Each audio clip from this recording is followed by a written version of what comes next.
good afternoon. Today's vlog o today's video is magluluto ako ng garlic turmeric rice. Ayan, garlic turmeric rice.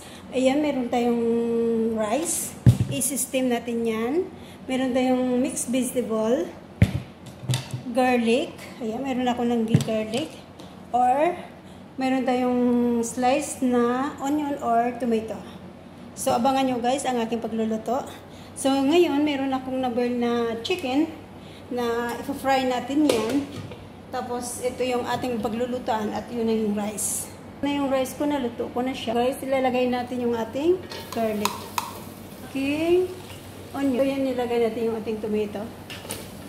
So, ito guys, maglalagay ako ng black pepper, salt, at flakes chili, and yellow powder. Lagay natin yung ating biscuit.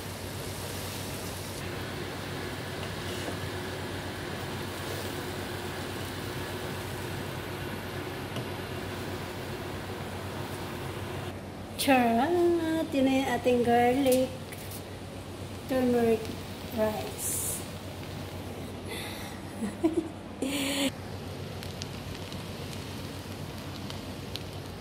Lagyan natin guys, ipa-fry natin yan ng deep fries. Thank you so much guys. Tapos na yung luto ko. Mag-fry na lang ako maya-maya ng chicken pagkatapos ko ng ayan. So ready na yung aking rice.